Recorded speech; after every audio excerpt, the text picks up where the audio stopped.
Hello my friends, how are you? This is me, Dr. Sergio Rovinsky from Shoulder Planet, here from São Paulo, Brazil. This is a very special, very nice video about the diagnostic role of shoulder arthroscopy in the management of rotator cuff tears, discussing the clinical aspects, the limitations of the MRI about seeing subscap tears and long head of the biceps tears, and the importance of the diagnostic role of the arthroscopy in identifying subscap and long head of the biceps tear and in fixing them whenever needed. So I hope you liked the video. Please don't forget, subscribe, give your thumbs up, leave your comment, and let's see the video. Hello my friends, how are you? This is me, Dr. Sergio Rovinsky, here from São Paulo, Brazil, from Shoulder Planet. And in this lecture, I want to show you very important stuff about the diagnostic role of arthroscopy in a rotator cuff repair, especially regarding the subscapularis and the long head of the biceps. This is a very important aspect in this procedure, so all of these ideas must be completely understood for anyone who wants to have a good result after any rotator cuff shoulder arthroscopy. So first of all, why do we indicate any cuff repair? Well, we indicate any cuff repair always based on a clinical scenario and on a scenario in which obviously the patient will have subacromial pain and all of the symptoms and the signs of subacromial pain. Obviously, that includes shoulder anterolateral pain, pain to sleep, and a pain that generally spreads until the two proximal thirds of the arm, pain to elevate the arm, especially in ears arc, pain which usually gets much worse with motion.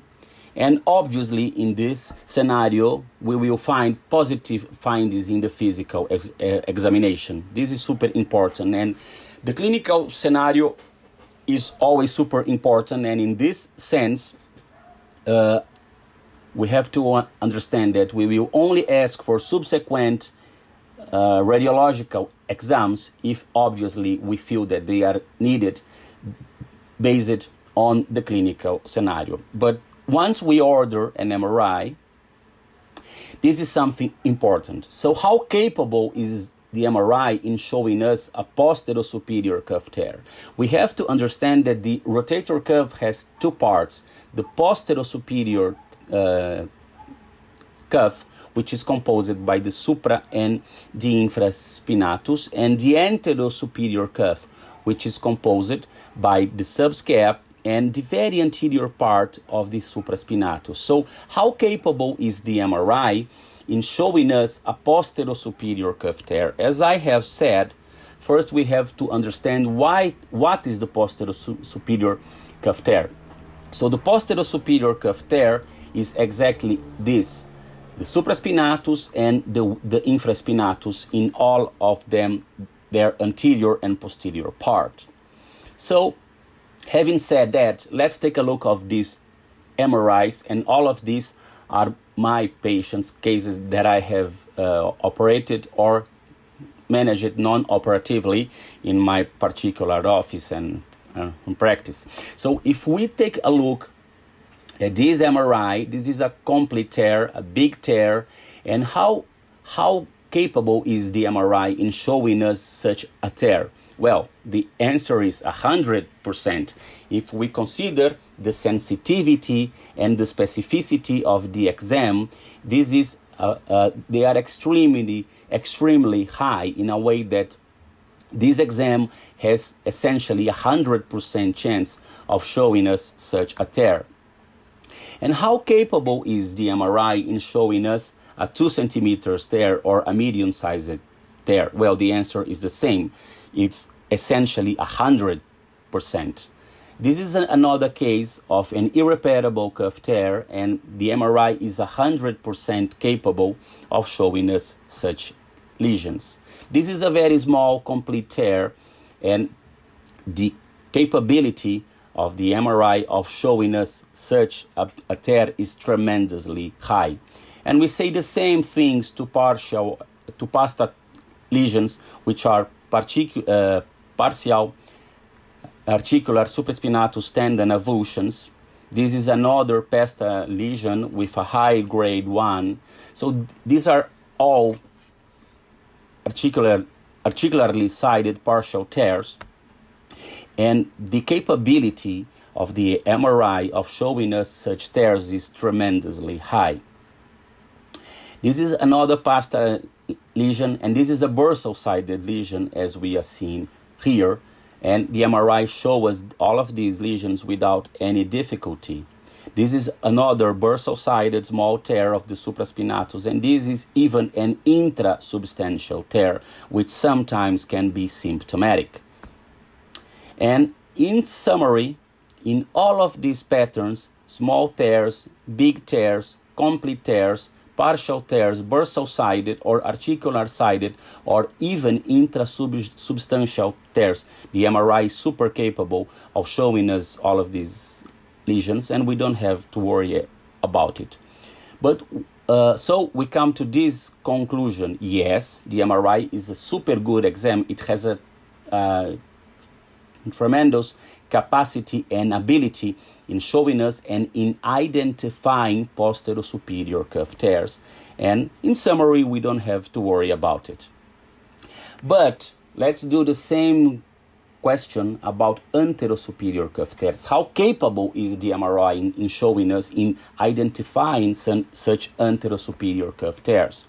I'm talking about the subscap, and I'm talking about the long head of the biceps in its intra-articular portion and in the portion on the biceps pulley.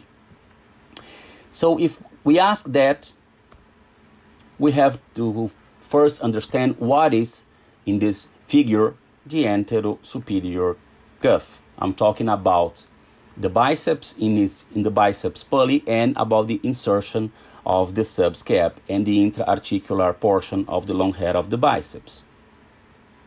So when we have big subscap tears, the ability of the exam in showing us these tears is very, very high. We don't have to worry about it. So this is a big subscap tears in the left side in this drawing in yellow. And if we take a look at the right side, we see such a big tear, yellow marked. So the capability, the ability of the exam in showing us these lesions, it's still very high. And this is another image with a medial subluxation of the long head of the biceps, a super big subscap tears, no problems in revealing to us such tears. So considering big tears and complete tears of the subscap, okay, it's a lovely exam. But the problem comes when we have small tears of the subscapularis, especially small tears or partial tears of the upper third of the subscap. This is a case of mine from my office, high-grade pasta lesion of the supraspinatus, and the patient had very clear clinical signs of a subscap tears and biceps pathology, I would say, from a clinical point of view. But nevertheless, the MRI was extremely innocent. So when we see the axial cut here on the right side, the subscap was super innocent as the long head of the biceps, but we had serious findings on the arthroscopy. And having said that, even with very innocent MRIs in axial cuts, seeing the subscap, many times there can be a tear that is not seen by this exam. So do we have literature about it? Well, yes.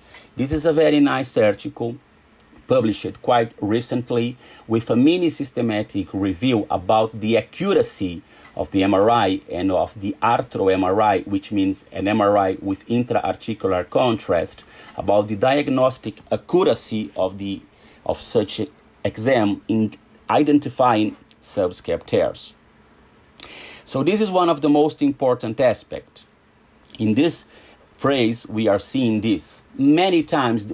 Well, the sensitivity for detecting, for identifying partial tears of the subscap varied from 54% to 81%.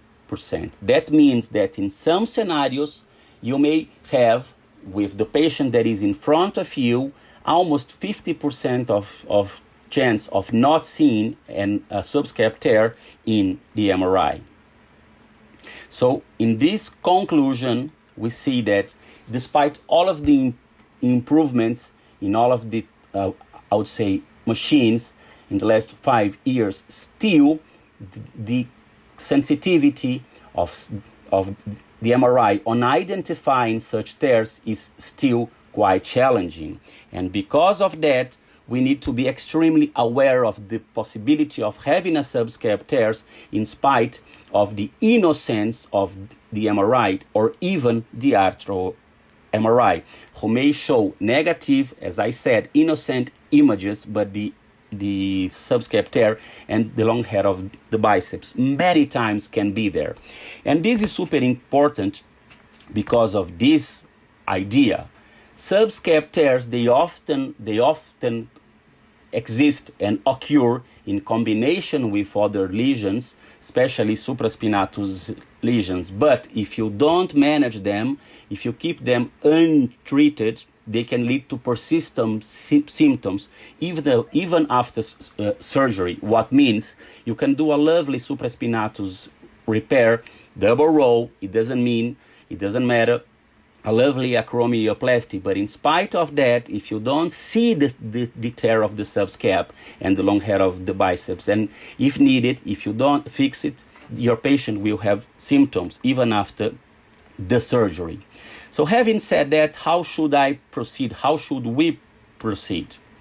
So considering that the MRI many times misses a partial subscap tears, considering the diagnostic role of arthroscopy, so in any cuff repair arthroscopy, and especially if the patient has anterosuperior cuff symptoms and clinical findings in physical exam, but I would say in any cuff repair, and this is what I do, we have to systematically evaluate the subscap and the long head of the biceps, and of course, we must treat them whenever needed. So I'm going to show you a nice video showing in a very pedagogical way how to do it step by step.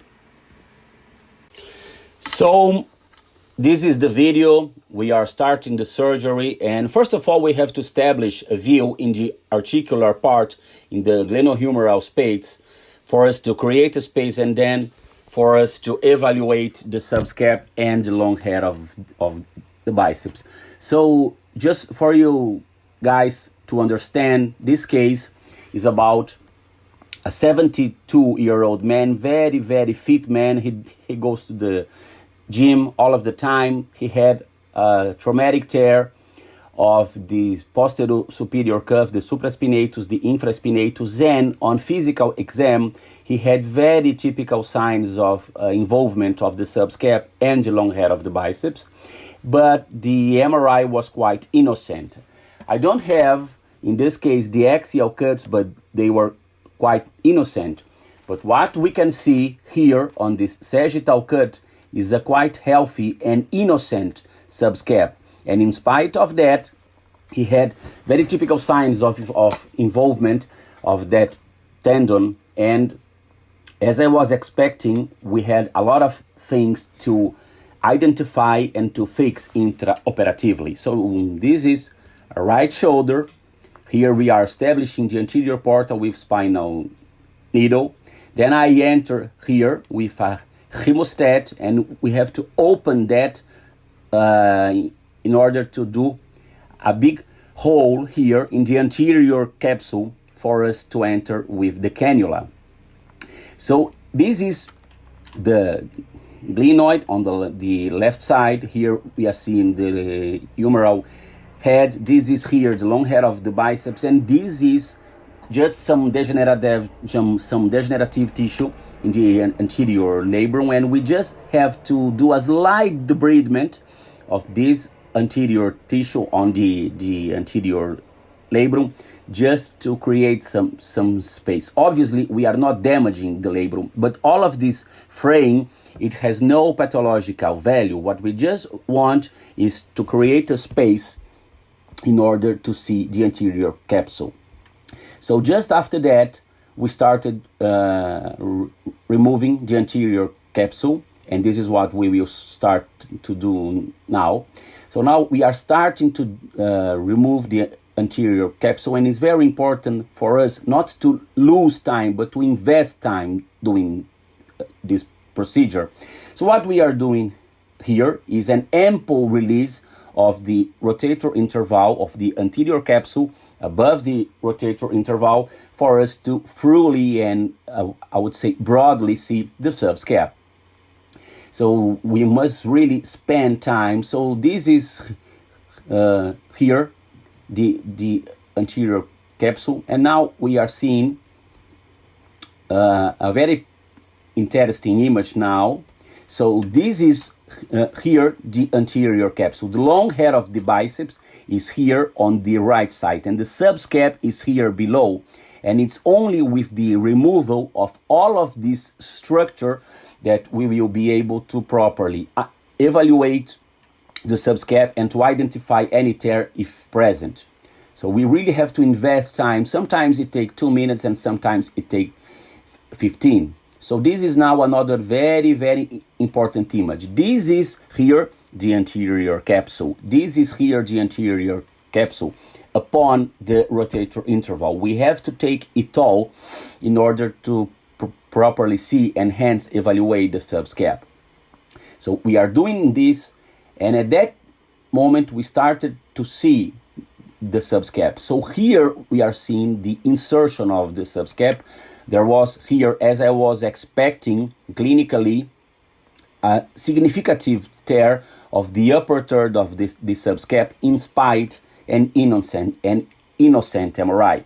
So without an ample release of the anterior capsule, we cannot see it. So if we take a look at this image on the insertion of the subscap, we have a lesion that looks like a letter V.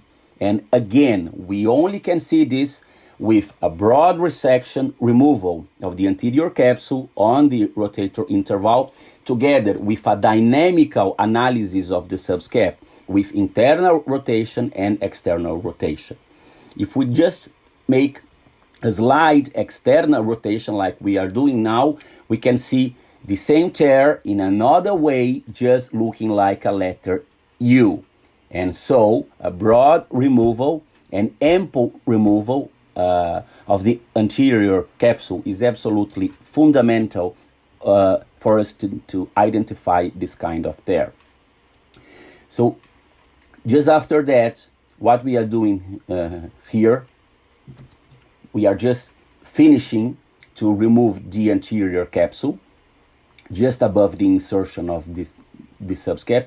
And here we see not only the tear here, but the whole part of the subscap with good shape, absolute integrity, but in spite of that, still a partial tear. So see, my friends, these tears, they exist. We understand them clinically, and in spite of the innocence of the MRI, we must always look for them and manage them if necessary, as it was in this case. But as a next step, we must to evaluate the long head of the biceps. So how to evaluate the long head of the biceps? Well, we must understand this. First of all, we have to come with a probe, and we must put the long head of the biceps inside the tenohumeral joint. So what are we seeing here in aesthetical analysis is a lot of fraying and a lot of degenerative tissue on the bicipital, on the biceps. But the thing is that the evaluation of the long head of the biceps is dynamical, is not statical. So what we must do here is to come with a probe, and then we must put the long head of the biceps inside the glenohumeral joint We generally do this with abduction and external rotation in a way that we can see much more lesion, much more damage than we were seeing on a static view. So when we were seeing the biceps statically, we were only seeing this part of the tendon. But when we put the tendon inside the glenohumeral joint, we can see this part of the tendon, which generally stays inside the bicipital groove. And this is what literature always calls biceps hidden lesions. So this is what we are seeing here. This is a biceps hidden lesion. These are lesions that we cannot see without this dynamical maneuver. So now we know that we have a significant tear in the upper third of the subscap and a very ugly biceps. So now we have to fix both. So first of all, what I do in these cases is that I put an anchor in the lesser tuberosity to fix subscap and to do the long head of the biceps tenodesis in the lesser tuberosity, of course. So the first thing is that I come with a soft tissue shaver.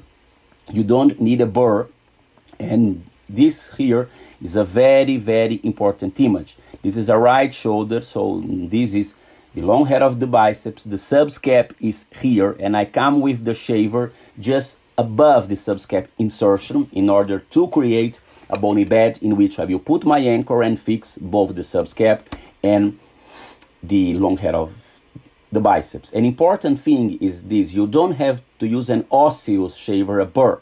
You just can come here with a soft tissue shaver. And another big tip is to do this procedure not in oscillation, but rather than in oscillation, in forward with high velocity, like 6,000 rotations in a minute. And with that maneuver, with that trick, we can easily do a bony bed to put our anchor. So just after that, here we can see that I have created a very good bony bed here in which I will put my anchor to fix both tendons. And after that, we must put the anchor. We can use a metallic one, we can use an absorbable, it doesn't matter as long as it's double loaded, of course. But the thing is that at that moment is very important for us to take care with the face of the patient, with the nose, with the eyes, with the chin, especially the eyes, because at this moment, the hand of the assistant on the screwdriver is literally touching the face of the patient. So we must take care with the face of the patient when putting the anchor in the lesser tuberosity, especially with the eyes. So just after that, we take off the instruments, we test the anchor, it's in a good place. So after that, what I really like to do in these cases is to create an accessory anterosuperolateral portal, which will help me tremendously to fix the subscap and to fix the long head of the biceps. What is important for us to understand is that this is a super usual portal. We come here as we are seen, and then we will come here with my spinal needle. I'm just opening, and then I'm coming here with a suture manipulator through the anterosuperolateral portal, and I'm gonna isolate the sutures. It's very important for us to isolate the sutures whenever possible, not to make a mess with them. So this is what I'm doing now. I am picking the blue sutures and I am isolating the blue suture in the anterosuperolateral portal. After that, for the same anterosuperolateral portal, I am putting one leg of the white suture in front of the subscap in a very elegant way. And after that, with a simple bird beak, I'm coming and I'm gonna pick a very healthy bite of the subscap and pick up in a retrograde fashion that leg of the white suture that is passing now through the subscap and out of the shoulder through the anterior portal. At that moment, so we just have to tie the knot in order to fix the subscap. And in these cases, generally, with a simple suture, with a simple knot, it becomes very easy to fix the subscap. So what we are seeing here is a beautiful fixation of the subscap, a beautiful takedown just with one anchor. And after that, we will have to go to the biceps tenodesis. So here we are seeing a beautiful fixation of the subscap in the lesser tuberosity. What we are doing here is just cutting the knot, and as a next step we would have to move now to the biceps tenodesis. So what is very important for us to understand is that we have to first do the tenodesis and then the tenotomy. So we shall never do the tenotomy and then the tenodesis, but rather than that, first the biceps tenodesis and then the tenotomy on the root and the anchor of the long head of the biceps on the superior part of glenoid. So what we are doing now is exactly this. As I have said, we do first the tenodesis. So this is here a very pedagogical image. So what we are seeing here, so on the left side here, we are seeing on the MRI the supraspinatus and the posterior superior cuff. And what we are seeing here, which is the edge, the tip of the tendon, is exactly what we are seeing here on the arthroscopy. And the lesion measure exactly from this point to the insertion here on the greater tuberosity, which is exactly this distance from here, the tip of the supraspinatus, here to the insertion of the spinatus on the greater tuberosity on the footprint, which we are seeing here on the inferior part of the screen, here on the right inferior part of the screen. So after that, what I did is I entered it through the anterosuperior portal with a suture manipulator, and I passed one leg of the blue suture, which would not pass through the long head of the biceps from the anterosuperior portal to the anterior portal. And with the suture manipulator, I am putting that leg of the blue suture out of the shoulder on the anterior cannula. And what I'm doing now is, in a very simple way, in a very elegant manner, I am coming here with a bird beak, and from the anterosuperior portal, I am passing the suture through the long head of the biceps. In my opinion, passing from lateral to medial is a very interesting way of passing the suture in the long head of the biceps, because as we are seeing here, we pick up a big bite and a lot of tissue. So then through the anterior portal, I came with my suture manipulator, and I am picking that leg of the suture, and I am passing it through the long head of the biceps from the anterosuperior portal and to the anterior portal. So what we are seeing here in this exactly image, I'm going to show you now. So what we are seeing here, this is the long head of the biceps, and that leg was passing through the long head of the biceps from the anterosuperior portal on the right side of the screen to the anterior portal on the left side of the screen. And after that, we would have to tie the knot to do the biceps tenodesis in the lesser tuberosity. So this is what is being done. And after that suture, that knot was done, we would have to cut it. And after that, the biceps tenodesis was done. Now we are cutting it, and as a final step, so we would have to do the biceps tenotomy. So this is the insertion of the long head of the biceps in the biceps anchor, which is here.